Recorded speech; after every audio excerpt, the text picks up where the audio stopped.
A lot of people are like brain dead, so you have like half a second to catch their eyes. Caleb, where are you from? I am from, well, it's a long story. I was born in St. Louis, Missouri. Yep. But I live in Ellington, Missouri. Mm-hmm. The population in that town's like a. Do you believe Ian's from St. Louis? Guys, I've been on YouTube since I was freaking 8 years old. 8, 9, 10. How did you record that first video? My first video was on some like $22 Android. It doesn't matter if you're on a phone, on a camera, on a GoPro, you can still make a fan base off of that. So I think this YouTube state right now. I think we're ready to start. Yes, freaking sir. Ladies and gentlemen, welcome back to RTG Pod. I have a special guest with me, Caleb Scaggs, YouTuber, filmmaker, chicken tender and cheese pizza eater. Yes, sir. Welcome to RTG Pod. Happy to be here, bro. That's awesome, dude. First freaking interview. Here we I've go. got a little bit of my notes, so bear with me. All right. 3,369 Instagram followers, 7,450 TikTok There we followers. freaking go. Do you have a goal maybe next year of what you would like if we were to probably do this interview in a year? On all socials? And probably, yeah, all socials. Okay. I completely forgot that maybe I probably could have looked at your Snapchat. Yeah. Go for it. Go for Okay, it. so this is my first month being on Snapchat. My brother, Blake, my filmer, he told me to do Snapchat. So this is my first month, Mm-hmm. and I'm at 887 followers, and I'm at almost 100,000 view month. This is my first month, so I'm kind of excited that this is my first month doing Snapchat. I'm almost at 100,000 views for the month. Do you plan on, is Snapchat more of a way for you to take the highlights from your story or from your videos and post them there, or are you trying to make Snapchat content? So on there's two things. Spotlight is like Instagram Reels, and there's stories. Yeah. So I post spotlights. That's what my 70,000 is from, and I post stories. Mm-hmm. Now I'm a creator account, so I get followers views and non-follower views. So when I post my story, I have the creator account, and I get views from non-followers. That's on the Discover page, and look at my story, and I get views from my I get views from my current followers. So that's what most of my views come from, but I don't see Snapchat being like I'm a Snapchatter. I just post my video clips. As much as I do have to respect Snapchat for coming into the real game and also paying its creators. Yeah, 1,000 followers. Yes, just the cheesy headlines and the clickbait kind of rub me the wrong way. Oh, really? But at the exact same time, ever since, people started media started media, Yes. we're trying to catch people's eyes. Exactly. So there's no way to not. I mean, what do you want? People to read your story or not read your story? Exactly. That's just the hustle of it. And I'm not gonna hold back. Not gonna lie. A lot of people are like brain dead, so you have like half a second to catch their eyes. Mindingly scrolling. Exactly. And also, Snapchat's honestly pretty smart about that because exactly. Yeah. if you are constantly on that app, which a lot of people are, a lot of people. I try not to be. Yeah. And I'm going to be honest, the only reason why I like it is because the amount of, but just as a person, I have an audience. If I think something is cool, I want to share it with my closest friends. And I would honestly say that I have the closest friends or the closest reach to promote a party, promote a show, promote paintball, promote anything that I'm trying to do on Snapchat, because it's just like a really nice inner circle. It's like, Caleb, where are you from? I am from, well, it's a long story. I was born in St. Louis, Missouri. Yep. But I live in Ellington, Missouri. The population in that town's like 150 people. It is dead. So the reason why I put St. Louis in my Instagram bio is just to get like a bigger audience to like, okay, where is he from? St. Louis, Missouri. No. Okay, yeah, I'm only 2 hours from here. So Well, you're not gonna put Ellington, Missouri in your never. Instagram bio. That's like no one would be. Everybody be like, where the heck is that? In St. Louis, they'd be like, oh, he's from St. Louis. Therefore, if I flew to St. Louis and offered this kid a brand deal, I know where to find him and I could get in touch with this kid. Do you believe Ian's from St. Louis? I low-key do. Ian the rapper, yes. I believe he is from St. Louis, but since he got so famous, he can just go wherever and just stay there. I don't want to diss the kid because you have to give him credit for being able to figure out what he would want to put in front of how to build a platform around his name. And you also have to give him credit. The amount of music, the amount of work, the amount of just to push that following.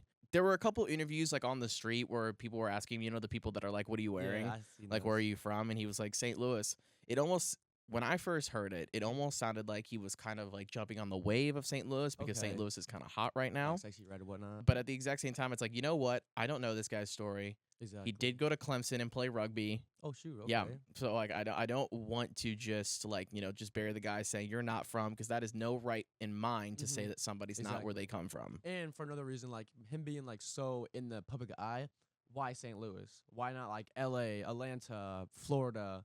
Like St. Louis is like kind of hype, but it's not on the up and up like the other big cities. So that's another reason why I think he is from St. Louis, because like, man, why St. Louis? Why would you like lie about St. Louis? For myself and the audience to know you, how did you get started with YouTube? Good freaking question. So, guys, I've been on YouTube since I was freaking 8 years old, 8, 9, 10. And my first ever video was me playing Call of Duty Black Ops 3 multiplayer for half an hour. And that was my first video that sparked the flame. And then I transitioned to skateboarding videos. And then I transformed into like, rapping. I changed over to rapping, then I stopped for like 3 years. How did you record that first video? My first video was on some like $22 Android, and I set it up like this. My TV was right here. I got right here sitting down playing Xbox. So your front-facing camera, you were just playing it, and your front-facing camera was recording it for YouTube. Yes. See, my phone was literally right here. My TV was over here on the wall. I was right here in the middle, just playing Xbox. Yeah, that's kind of crazy because I'll never forget, Instagram Live came out when I was, I think, either a 8th grader. Oh, shoot. Or a freshman in high school. Wow. So dinosaur years. Dinosaur years. Yeah, you're funny. I'm joking. You're funny. Yeah, I think it was either 8th grade, beginning of freshman or sophomore, when you could go live on Instagram. And I thought it was so fascinating because Twitch wasn't even like, Twitch was Twitch, but Twitch was not what it was. Never, no. I'm pretty sure this was before Ninja Twitch. Oh shoot! Like Ninja was still on the rise. He had not played with Marshmello and Drake and Travis and Fortnite yet. No. So Twitch was still pretty new, and the people had PCs and everything, but it wasn't as crazy as the 2017, 18, 19, and 20 and everything. True. You have any siblings? I do. I have. Hold on, let me count. Too much to count. I have about 5 or 6 siblings. That's wild. I know. A lot of kids that dive into YouTube, the reason why they do is because they have like nobody else around them to keep company. You had the exact opposite. Exactly. Yeah. How do you think having siblings around you, did you think influenced you because everybody's kind of in their own corner and you're like, well, I got really nothing to do. I kind of want to build a brand on my own. Do you think your roots of being, having a lot of family around you made yourself want to become a creator? See, about that, so I'm so involved with my siblings. Like, I go everywhere with them, and I don't know how to answer that question. The reason I started so young, it's so hard to remember. I watched YouTube all the time, and I wanted to get out there. Like, I used to watch, like, Dan TDM and, like, Minecraft YouTubers, and I just like, wanted to be on camera. I don't know. I was like literally on a $25 Samsung phone just doing YouTube. I want to branch off that question. Who else were you watching? Jacksepticeye. Oh my God. Happy Wheels. Top in the morning to you laddies. Oh my God. I Yes. had an ex-girlfriend that always watches tutorials, and Really? he had great energy. I've heard the name, but I never knew like where he was, because I think he also was in a couple Mr. Beast collabs on his gaming channel, because he's big on Minecraft. I had an ex-girlfriend that loved watching his the God of War walkthroughs. Dude, that was pretty good. I mean, Ragnarok was a kind of crazy game. It was pretty dope. Like, there was times where I was just like, man, I don't want to watch this, and then I'd be like, do you want to watch Jacksepticeye tonight? Yes. I was like, damn it, dude, he really, really got me. What do you think the state of YouTube is? Because you and I kind of watch around the same content. We go deep dive on the on the YouTube, and you have these big pillars, and it's almost like from what we got to witness from 2014, 15, 16 to now from COVID into 2024. Do you like the state of YouTube? Do you kind of like want it to change? Do you think it's more balanced? What do you think of the state of YouTube? Now, I think the state of YouTube as of right now is the best it's been for a while because number one, anyone can do it, and it doesn't matter if you're on a phone, on a camera, on a GoPro, you can still make a fan base off of that. So I think this YouTube state right now is the best it's ever been, and I think it's just gonna grow from just now. It's the best it's been for a while. I have to say, because if you're an artist, if you're an artist, you know, you put your music out. You get a DistroKid and you get $50 a year, or TuneCore, whatever, where you can literally don't have if you're pushing your numbers and making good, consistent music, you never have to partner with a major label. Same thing with, for the longest time, when you're making short films, you always had to go the director route. And, you know, and Casey Neistat makes this very, very clear when he was so sick of having to being an Indian, having to go through a million chiefs just to present his, you know, the film that he put all of his, you know, heart, sweat, and tears into, to pitch to HBO, to pitch to FX, to pitch to all of these big corporations and everything. And that's why he left and went to YouTube, because he is in control, and this is just going to be from my own audience. Exactly. And you can be your own boss, and like you can make your own hours. And another thing, anyone could do it. Like, you can make a Skibidi Toilet a YouTube account, and just it could blow up. You can make Roblox roleplay videos, and just like you can do whatever you want. And I think YouTube right now, you have the most potential anyone had for like this is like right now YouTube state is like top tier. It's like 10 out of 10 right now. I also think that YouTube brings something that not other platforms have. Exactly. And it is accessibility.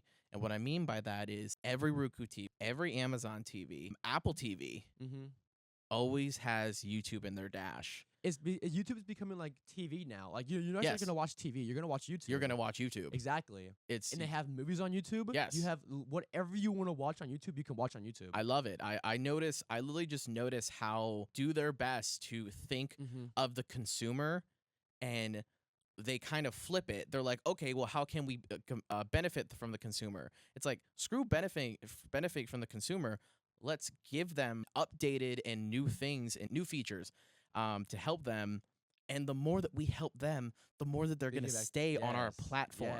And I've noticed that too, just from, you know, if I'm making music and I'm watching a tutorial and I'm like, all right, my brain's kind of burnt out, whatever. I, you know, exit out of my computer and I pull out my phone, and I've, you know, learned this trick of whatever I was watching, I just go into my phone, YouTube, go into history, and pick up right where I left off. And I'm like, I'm just right here. I'm just transitioning screens. And another thing why YouTube's better, it's free. You don't got to pay a monthly subscription like Netflix, Hulu. Well, it's I free. pay a monthly subscription. Mr. Premium. But it's free. It is free. It's exactly. So it's free. Anyone can watch it. It's free. And the system works when it's free. Exactly. The add-on of people paying for no ads is just another incentive because of, you know, if they value that the money that they're giving to YouTube with no ads is great. The most that I've gotten out of my YouTube was definitely COVID. But an also thing was when I was working at UPS. Okay. And I was still making beats every day. I was kind of in my hustle of just kind of grinding FL Studio. And what I loved is I was able to download, you know, 5 podcasts a day. Wasn't Instagram, wasn't Twitter, wasn't, you know, the Rumbles and everything like that we have today. It's just always been YouTube. Exactly. Yeah, that's why YouTube's on top. I think YouTube's going to be here for the next, I don't know, like a good amount of years. I don't think it's ever going to die off. When YouTube kind of gets updated into like the metaverse. Dude, that'd be freaking sick. Like you and I meet in like a server in the metaverse, and then you and I just go and watch YouTube in the metaverse, or do a virtual podcast, How freaking sick would that be? Or a virtual podcast in the freaking metaverse. That'd be insane. That'd be kind of wild. I can see that happening though. So I got a question for you. Didn't you used to make music? I did. My rap name was Lil Beat. If you guys don't know, Lil Beat. Little Beat. That's kind of fire. What made you choose that name? So it was a really long process. So again, me and Blake, my current filmer right now, I wanted to do music, and we were back in the OG SoundCloud days when like Lil Pump, you know, Juice WRLD, they were all there. So we were like, what's a unique name? and I wanted Little. I wanted Lil in my name. So I was like, we were looking through. We were like, I don't know what names we were choosing, but we were like Little P something. It was like Little Slurp or Little Rainbow, and then we just like Little Beats. Oh, we're gonna use that. So that's the origin story of like Little Beat. Do you think you'll ever return to making music? Yes, I'm gonna make one final song from Little Beat, and I'm going to vlog it. One final song to bring back Little Beat. What is your favorite? Can you tell me artists right now that you look up to? The artists I look up to, CXNN, and always gotta promote, and CXNN, and I would say like Ice Spice, just cause like it's vibe, and Olivia Rodrigo. Do you think that stream bubble's gonna pop soon? For Sabrina, I don't know. I was just gonna say in general for the entire industry. Oh no, I still see it a lot, cause like a lot of people who like used to listen to rap are like want something new, and they want something like bubbly and stuff, not so like rap. They want like something like they could just vibe to. So I think that's why a lot of girls are popular right now in the rap industry, because like they don't rap it like a guy would. They would rap like fruity and like something you can vibe to, just drive to. That's why I think girls are like more on the rise right now. You had two kind of crowds whenever we were making music before streaming. Yeah. I guess you could say from the time of like 2000s, early 2000s, 2010s, all the way up to probably 2016, from beginning of whatever, but beginning of time or beginning all the way up to 2016, your music was heard through the radio. Yeah. For people buying it on iTunes Exactly. per song That's or crazy. per album. And then live, either at a major sports game where they were required to pay a decent amount of money to play that song to a live audience. You have to pay. Exactly. And then when streaming came out, it was almost like, wow, there's no more to for me to make a song and to distribute it, and something that I'm not even sure is quality to what the people will want. Okay. Everybody is in the exact same room listening to your song now because it is on a platform like Spotify. The more platform, the more opportunity. Exactly. Tidal pays you very, very well. Really? Because Tidal is honestly just like Spotify. It's it's just another platform. Tidal's also very big with DJs because it's kind of like our personal Spotify in our own DJ software. You pay for a monthly subscription, I think like $15 or $20 or whatever. And as long as you have Wi-Fi, you're able to carry whatever song you want into your left or right deck to press play. Yes. And I'm pretty sure you can upload your own tracks to Tidal, and I know from previous DJs, from artists and everything, that Tidal is very, very smart. And I've also will kind of give a shout out to J Money. And I want to throw in there one thing. When you said there's a lot of platforms would be better, I think the more accounts you have, the better chance you blow up. Cause I on Instagram have like 13 accounts, and I just push out my reels, because the more accounts, the more reels, the more people can see you. And even on TikTok, I have like 6 accounts on TikTok, and I just like upload there. You have 17 Instagram accounts? About that, yeah. What the hell? I know. Like, did you just craft 17 fake emails? Yeah, no, actually, they're not fake, because like now I use them for the accounts.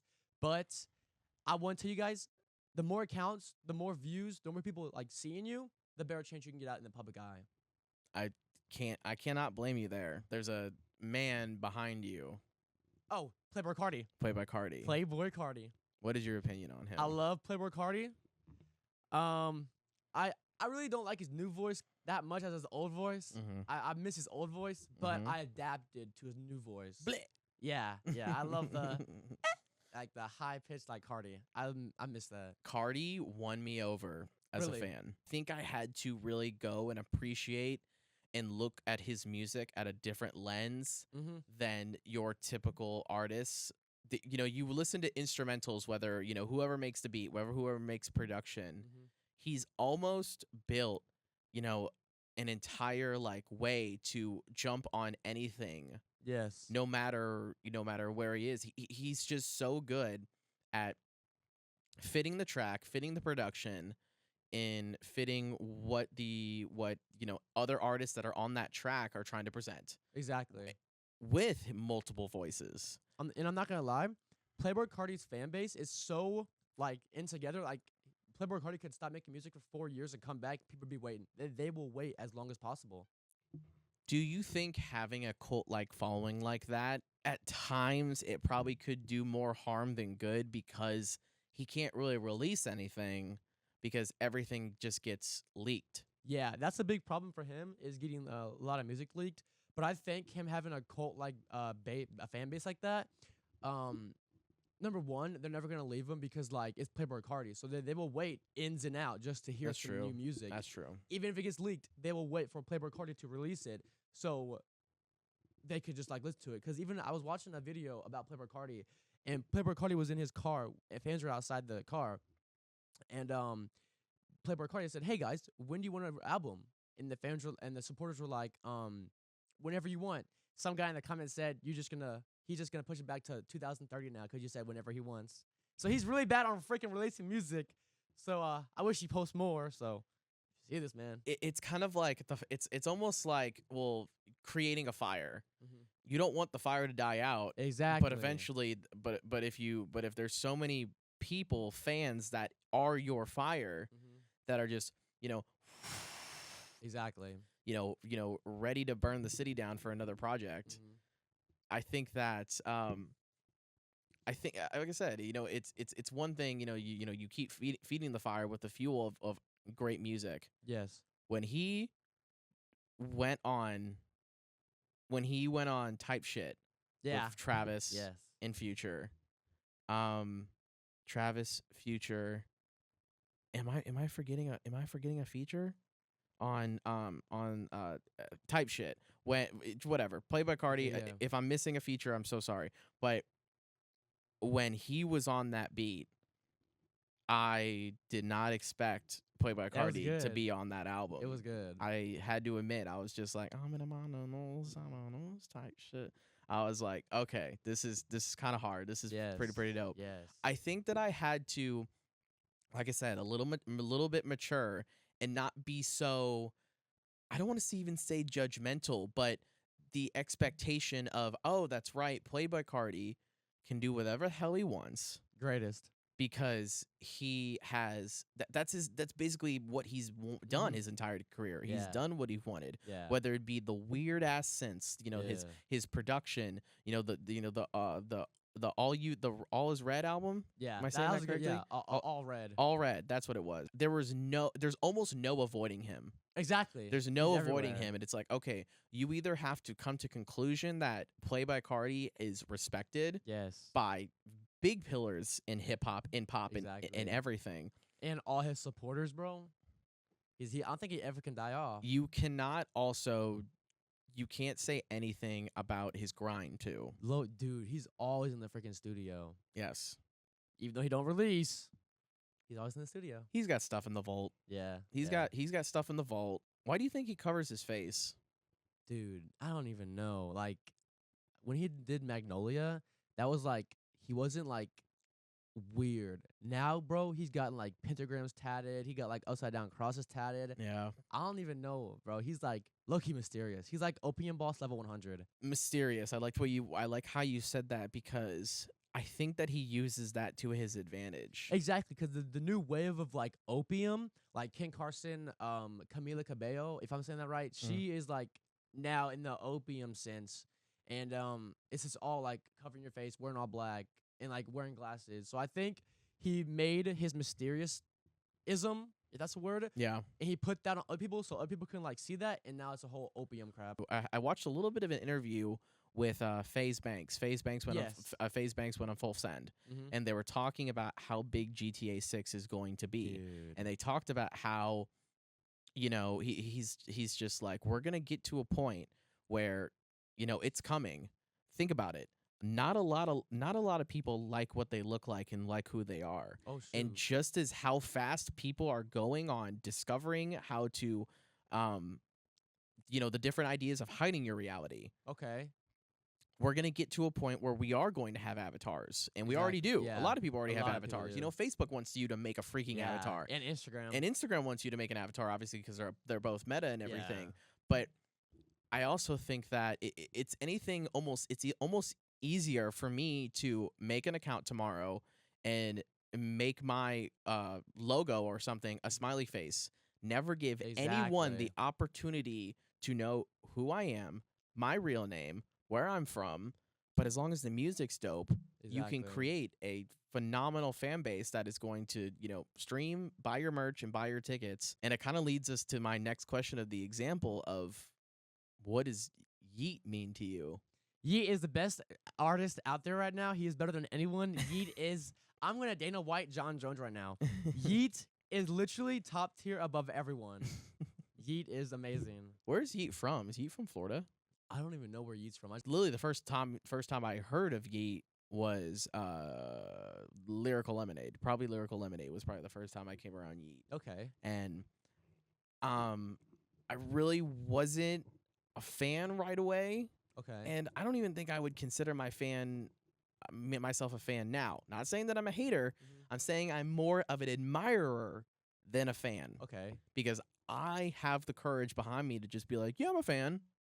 Then who's going to call me out a fan? Exactly. See, there's two words to that. A supporter and a fan. Supporter, yeah. Admirer. I am a full-blown D1 Glazer fan of Yeet. Like, I'm not a supporter. I am a D1 Glazer fan. But going also kind of around, kind of like what, kind of joining the point that we just made of when kind of Yeet rolled around. Oh, hit his face. Yeah. Oh, yeah, he did. Hit his face, was just kind of keeping to himself. And, I also thought he was, in the UK, because the majority of all of his music stuff was everything. He was shooting in London. Exactly. And you're like, who is this freaking kid? And again, he doesn't even show it. He barely shows his face. Mm-hmm. Like, he's like more mysterious than Playboi Carti. Like, he just doesn't even show his face barely. And I think that, like, kind of like what we said, of in the time and the effort and the amount of I don't even say with the promotion that we have today, you don't need to be kind of like, you don't really need to have a face. No. You can literally just kind of put your face like right here and just, name yourself, hand face. Exactly. But as long as you're spitting bars, you're doing something different. I kind of want to piggyback a question. Eminem kind of has said this in a couple interviews. He said that I grew up in a time of rap where you had to be so different than the next guy next to you, you were considered corny. Yeah. Yeah. And now all you need to do is kind of go on YouTube, get a Yeet, Ken Carson, or Playboi Carti type beat, and I don't want to just say auto-tune vocals, because I'm not trying to diss, but I'm just making the comparison that I don't even think that I don't think people are really experimenting more. That people are just kind of hopping on trends. Exactly. I think. Do you agree? Yeah. Do you see a problem with it? Do you see? I don't see a problem with it because, like, I mean, they're just trying to make a name for themselves, and if the music's good, it's just another artist to me. And that's what Kanye has said about the whole whenever in 2016, 17, and 18 when we had the quote-unquote mumble rap. Mm-hmm. Which, yeah, you can say it that, but you know why people think that you're mumbling is because Atlanta was popping off. Yeah, it was. And, Lil Yachty comes from a very different background for the way that he talks. Lil Baby is from Atlanta. And they have a completely different way of talking and different slang and different ways to talk. 21, same thing. For the longest time, producers and artists kind of working with artists in the studio and kind of showing them how to talk on the microphone. Yeah. Instead of people, going down to Atlanta like Young Metro, Zaytoven, and all those young producers who were just like, yo, man, like, your style, don't change anything. Yes, don't. Put your raw voice, your raw lyrics behind my raw production, and I think that I think the kids will fuck with this. Exactly. And that's what happened. No, man, instead of, kind of presenting yourself in a whole and brand new way, present what you want to present. Yes. And that's what's just. See, I like the difference of it all. I hate when it's all like the same crowd. So that's why I like every different vocals. I like everyone's vocals differently. I like beats differently. I like everything different. Do you think people should know that you have a unhealthy obsession with Little Caesars? Yes, guys. Literally, the only thing I eat is Little Caesars, and that's about it. Do you have a second phase in your brain of kind of what you want to branch off to for your creative story? I don't know. Don't know? Just kind of just riding momentum right now? Yeah, I have a vision what I want to do, and right now I'm just doing it. And I think you are scratching for that itch to do what you want to do for like 3 years straight. Yeah, I don't see myself changing. You want to put yourself in the best position to do what you do for the next 3 years. Yeah. And I think after those 3 years, you're going to be like, wow. You're going to have a moment where you're here, and then you look behind you and you have those Back to the Future, like, fire tire tracks. Yeah.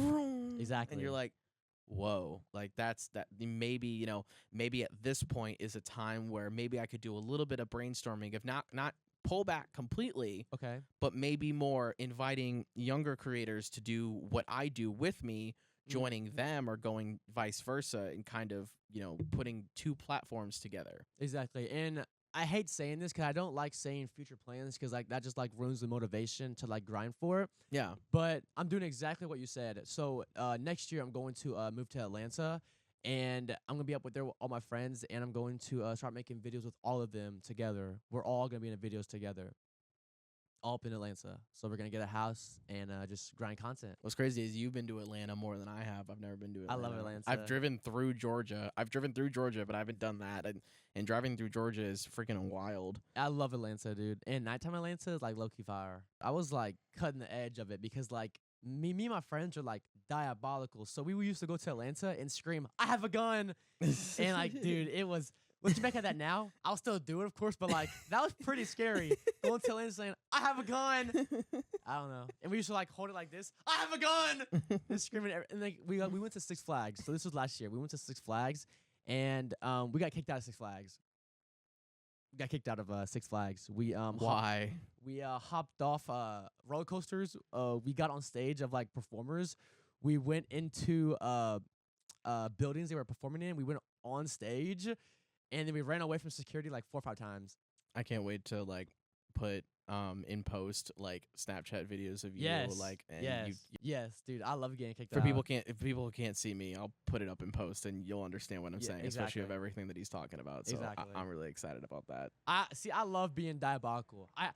When I do videos, I don't want to go out there and like ruin someone's day. I want to always put it back on me because I want to look like the joke. I don't want to like go out there and be like, "Oh, I'm gonna ruin your day. Haha, see ya." Yeah, no. I want the joke to always be on me. And I think that is the difference between the people that are just doing it for views and the instead of people that are trying to do it for themselves, but also, like you said before, put the joke on yourself. Exactly. You are the one that's going into Walmart saying that my dog died. My dog died. You're not going into Walmart wishing other people's dog dies. Exactly. So you always, for all these new YouTubers, man, you want to put the joke on yourself. You never want to like ruin someone's day and get that on film because that doesn't look good. Tell that to Jack Doherty. For real. But yes, I don't agree with Jack Doherty, but you can't lie. He is doing good for himself. Like he could like retire the next 28 family trees of his own. Like.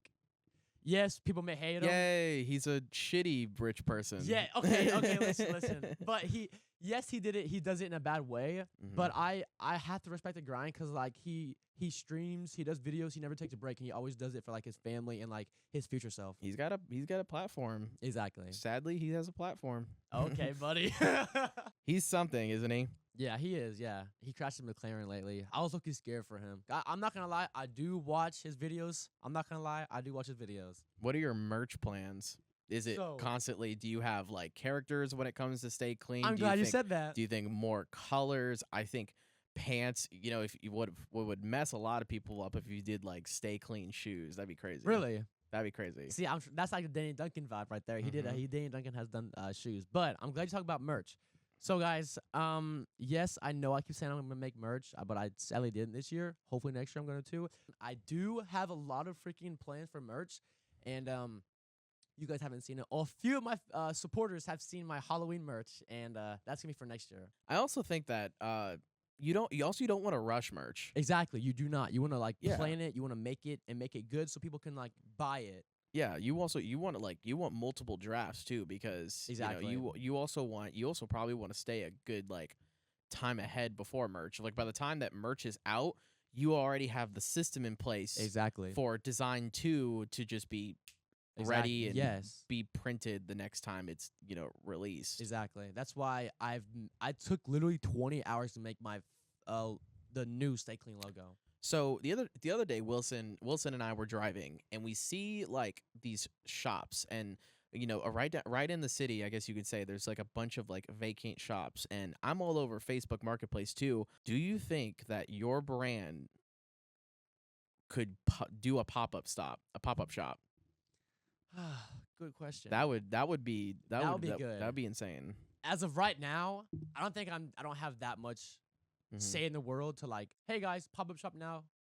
See, but I think my brand's gonna be the biggest brand. I think it's gonna be everywhere. Walmart, Spencer's, every place in the mall. I think my brand's gonna be amazing. Besides Prime, do you have a company that you even lower than something that's major that you would want to collab with? See, I want to collab with probably like a candy company. Okay. I want a Prime candy company or a Celsius or like anything, any drink, like literally any drink. The Stay Clean drinks, actually. No. No, non-alcoholic. Not only caffeine. Yeah, exactly. Only sobriety caffeine. Over here. A Caleb Scaggs and a Ghost Sour Patch Kids collab. Oh my freaking gosh! Like some pink lemonade, some kind of pink lemonade or whatever. You guys don't know, but about a year and a half ago, I got addicted to Ghost Ghost energy drinks, and it's only the blue and red flavors. I don't know what the names are. The blue flavor is very good. The blue flavor makes you crazy focused. Yes. What is in this drink? I don't want people to think I'm like addicted to Ghost. So like I haven't drank it for like a long time because like energy drinks is like really bad for you. So like I'm sticking to like water now. But when I was addicted to like energy drinks, that was the energy drink I had was Ghost. Where would you want to go and collab with somebody? Atlanta, Georgia. That's not Atlanta, Georgia. Oh, frig. Oh, easily. Florida. I want to go. Florida or LA. I want to go do a video with Chairblind. But he's my boy right there. I love Chairblind. Okay, so the last thing I want to say before this thing ends is like, if you do what 99% people do, you're most likely gonna live a life 99% people do. But if you risk and do what 1% of people do, you're most likely going to live 1%, like the 1%ers. I like that. You do? I like that. That's literally what I live by. Because you can't live like a 1%er if you don't grind and like try to like go to that 1% life. You're not taught courage. You learn by doing. Yeah, exactly. See, before I did YouTube, the shyest kid around town. I mean, I was the shyest kid around town. And with YouTube, it really just like sparked a flame. And now, dude, I'm not shy at all. I could go to freaking like the mall and be like, help or something. Like I'm not freaking like it like really cured my shyness. There's a chance that you and I sell out the pageant in 5 years. Oh, easily. 4. Yeah. I would say like 5 or 4. We sell out the pageant, and I'm DJing on that stage for you. Yeah. See, I have like super big plans. Like within the next 2 years, 500K subs. I'm not even joking. I also want to just. Your quote is so real, and I think that a lot of people. What do you think of people that are a little scared to kind of take the first step into creating a brand or just starting a channel? See, I was to do this new content. When I did YouTube when I was like 10, 11, 8 years old, I wasn't scared to do nothing because like you don't live in like I'm scared to do this mindset when you're 8 or 9. But before I did this kind of content, like pranking, vlogging, I was kind of scared because I was just nervous because I was like a shy kid before I did YouTube. So like a shy kid going to stores and like screaming help, you're gay or something.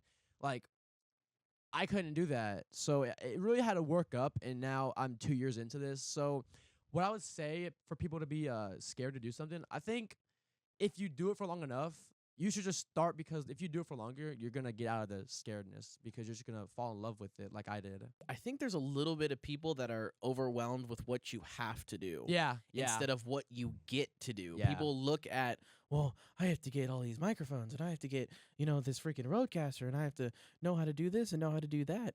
It's like, well, if you don't want to learn how to do it, then you don't want to do it. And that's fine. And I'll tell you guys right now, my first sorry, but I'll tell you guys right now, my first 3 videos was on an iPhone of my new content, me pranking. It was on an iPhone, and I got a $50 lavalier, and I had a lightning to headphone jack, put it in my phone, went to voice notes, and recorded my audio there. Mm-hmm. And you don't need the fanciest crap to do it, because I was filming on an iPhone 11 Pro, and no, you don't need the fancy equipment. Exactly, you don't. You just need somebody with either a tripod or a steady camera to be in frame. Exactly. And I actually just saw another ad the other day of the voiceover of like, do you wish that you could record podcast? Well, get this app, and as long as you have basically the small TikTok microphones, and both you and a guest are in the actual frame of just using an iPhone. AI will just do this to pan of whoever's talking. And I want to talk about that a lot, about AI. I want to talk about AI. Like, AI is helping out so many creators, like auto captions, AI framing, AI putting videos together with captions.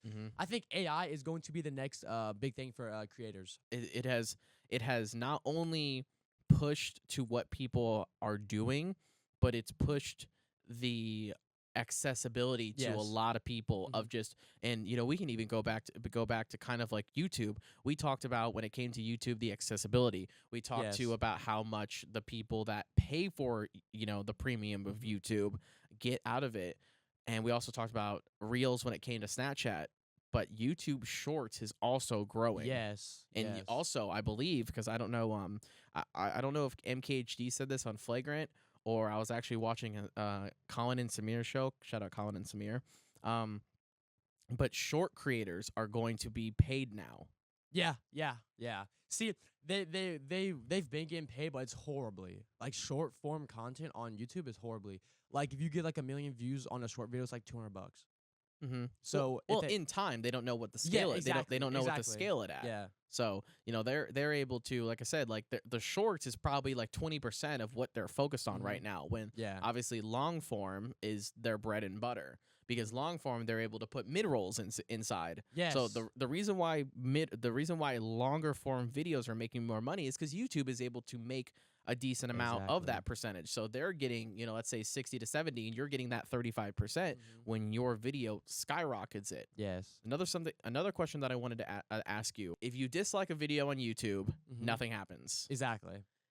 And the reason why is because there are, people can be easily persuaded from a creator. Yes.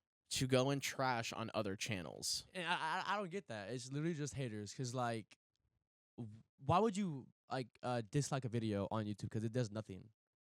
Like, what do you get out of it? YouTube was just something that people would come home and do and just be like, well, I don't give a crap. No one's gonna see my YouTube, and no one has to worry about me being on the suggested recommended page at the front of the home of YouTube. So back then, if something was, I guess you can characterize it as offensive, then disliking that video would kind of help YouTube in a sense of like, why is this video, without watching it, why is this video getting 55,000 dislikes and only like 100 likes? Oh, because it's probably either very offensive, in poor taste, crap quality, or just not something that the platform would be proud of. And I'm going to speak on that as well. See, PewDiePie, he has like the most disliked video. It's like 5 million dislikes. And really? Yeah, it's like he has the most disliked video? I'm pretty sure. Yeah, I'm pretty sure he does. Really? It's like 5 or 7 million dislikes. And that is just because like they want to troll. I think it's controversially video, but I think it's just like for the trolls. I thought Justin Bieber's Baby was the most disliked video on YouTube. Really? How much does that have? I have no clue, Okay. but I thought that was well, actually I'm pretty sure the record was Rebecca Black's Friday, and then I'm pretty sure it was Baby. But like I said, I don't even think anybody really knows, because I don't even think you can even go back and monitor how many dislikes. They take it off. Exactly, they take it off. Which I also think is kind of good too, because before obviously they got rid of you cannot see how many people disliked it. Yeah. You are also, when you were able to see it, you also kind of rewarded people for hating. Yeah. Of like, oh wow, I'm 54,000 of people that didn't like this. Yeah. I think they were like, no. We're taking your opportunity to get clarification from you disliking somebody else's content that you could easily click off. Exactly. To give power back to the creator. And I think when they still had the dislike button seeable, I think it like ruined the viewers like the new viewers. So like if they watch the video, new guy, who is this? Going at 50,000 dislikes. Okay, I'm never gonna watch them again. Yeah. So I'm glad to take it off, but you can actually see your dislikes on your own channel in YouTube Studios. It allowed the viewer to make their own opinion. Exactly. I like that. I like YouTube that they did that. I think it was smart. I think it was very smart. Depending on how big and everything, there's part of me, because you've also asked the content too of like, would you ever get rid of the comment section? It's like, no, you can't get rid of the comment section. Now in the there is an option to do that, but even me just putting stuff out, I would still want the comment section to be there, just because you need to have a little bit of access, constructive criticism. You need that outlet. You do, and whenever it comes to hate comments or hate whatever. Literally, I don't care about it. I think it's the funniest bullcrap ever because, like, the more hate comments, the more viral the video is going to be, because, like, it's still engagement. So, facts. I never respond to hate comments. If I do, it's like, sorry, on Skibbity. Like, when someone says, I hope your channel gets deleted, I said on Skibbity. So, I just troll with them because I love hate comments. I do not seek out to get hate comments. I don't seek out to respond to hate comments. When it's like a funny hate comment, yes, I will troll with them and say like, oh yeah, on Skibbity, on Sigma or whatever. I don't just go out and like, hey, give me hate comments or whatever. I'm not like that. Or do you think it was the opportunity that led you to be able to make content? Do you think it was how you were raised? Do you think it where you were raised? Like kind of like more responsibility on your back? Kind of like go into that. See, okay, so with making videos on the internet, content, I did it. Like I said, I did it when I was 8 years old, and my family always watched my YouTube channel. Even when I did content years and years ago, they always sat down and watched it and laughed at it. And with this new content, I've never heard them laugh like so much with the old videos. Like, dude, they were just sitting in the bedroom just watching it.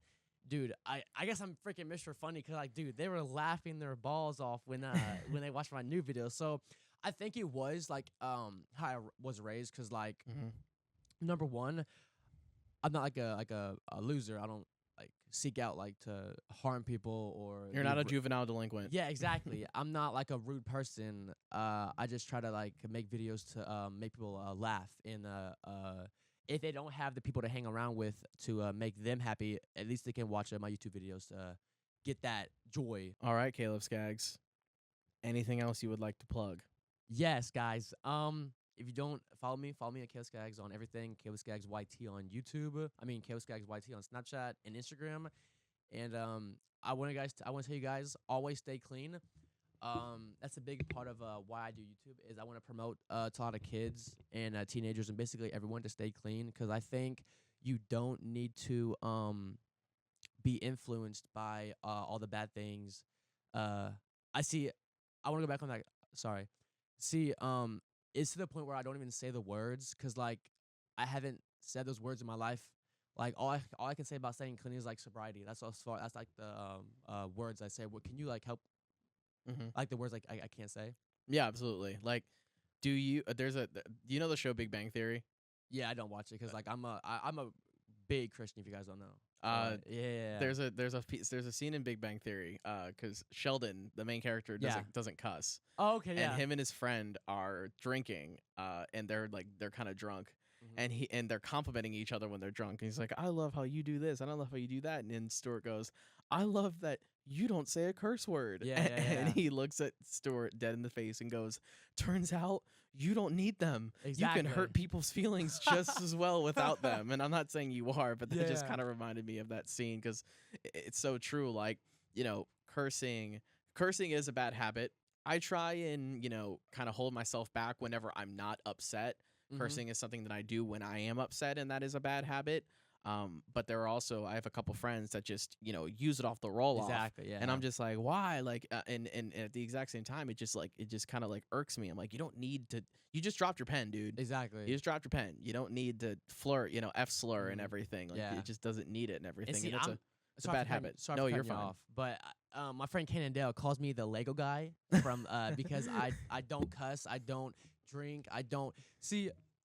You don't need to like party to like have fun because you can do literally anything. You can go to Walmart and just goof around with your friends. Like you don't need to go to the club or whatever. Like you just need to like lock in, and you don't need to like have that stimula of like I need to drink. Why do you think I became a DJ, dude? Exactly. I knew that I was like, look, I would love to go to parties. Exactly. But I don't want to go to the parties to party. I would have rather go to the parties and be responsible for the vibe of where the party goes. And I want to go back to that. I hate parties. I hate when there's like drinking involved. I hate when there's like smoking. I hate that exactly, guys. I don't even say those words because put the image out to kids. Like I love when be able to talk to kids. Pause. But about like staying clean, like I want them. I get what you're saying. Like that's what I really want to do with my YouTube audience is like just preach staying clean, just saying just living a sobriety life. I think that's the best thing you can do with your life. And that's what I like promote so much in my videos. I look forward to doing this probably almost every year. Yeah, I'm down. Just to see your growth. I'm down. Just to see both of ours growth from RTG and everything. Yeah. You are a part of RTG, which okay. I'm so grateful to have you a part of RTG. Yes. And your brother and then the rest of the crew and everything. Mm-hmm. I wish we had more time to do kind of a UFC podcast, but you're after you go from here. Exactly. Where are you going?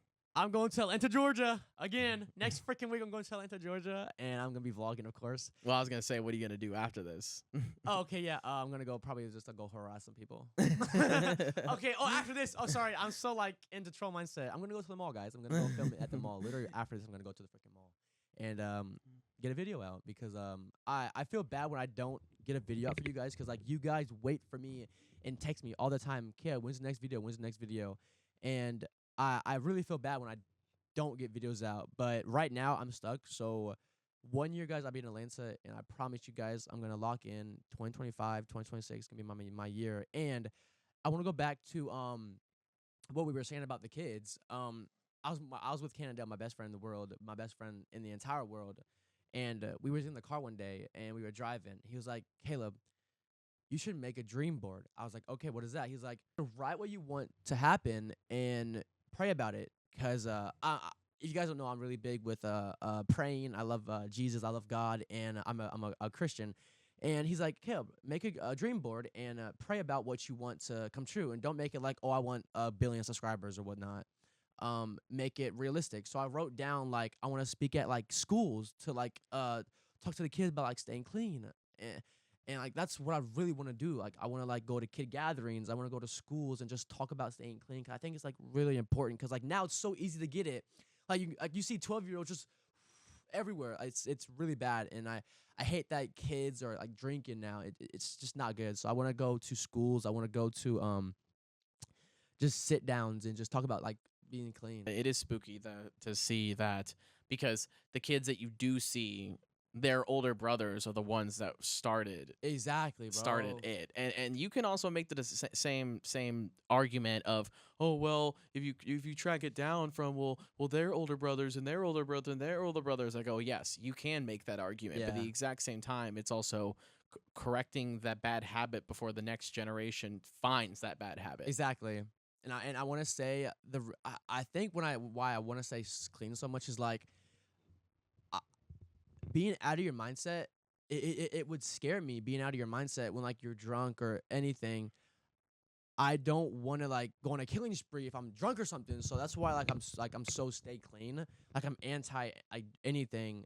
So I think that's one reason why I'm like stay clean. Everything is like I would be literally terrified to be out of my mindset. Harlow talks about how when he gave up alcohol, he wanted to stay sharp. Really? He wanted to stay. Yeah. Harlow, he went on the Breakfast Club, I think 2 years ago, because he's actually released, I think, like another project since that other one. He was on his press run for "Come Home, the Kids Miss You," his second studio album, or second big album. After That's What They All Say. And they were like, did you have a problem? He's like, well, I didn't have a problem, but I wanted to kind of get rid of it before I have a problem. Exactly, because like he doesn't even need it. Exactly. He says it. He goes, I want to stay sharp. He said something that was very, very like very, very mature. He was like, I think my career is very fragile, and I want to do everything I can to protect it and not allow people around me that are going to be doing anything stupid, or, people that are, and influences, whether that just be alcohol. He goes, I just don't want to take a sip. He goes, I love being sharp. He goes, I don't want to wake up the next day with a groggy voice. Exactly.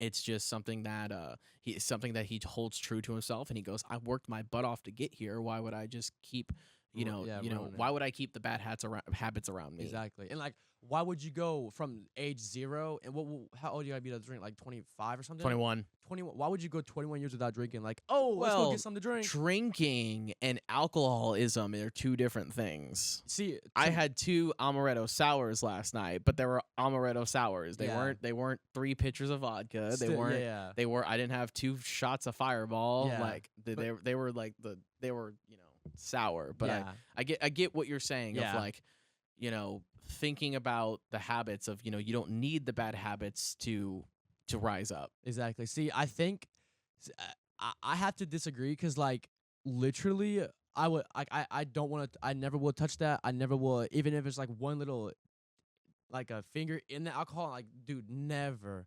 Like, I would stay away from that so much. Like, I'm like so stay clean. I just like that's why I'm so stay clean. I could never be out of my mindset. Well, Caleb Scaggs, I appreciate you stopping by RTG Pod. Of course, bro. This is gonna be a really good interview. Check him out on all of his socials. I will leave the link into below. And thank you guys. Of course, guys, for joining us. See you guys later. I love you guys. Remember, stay clean and always pray. Thanks, guys. Peace out.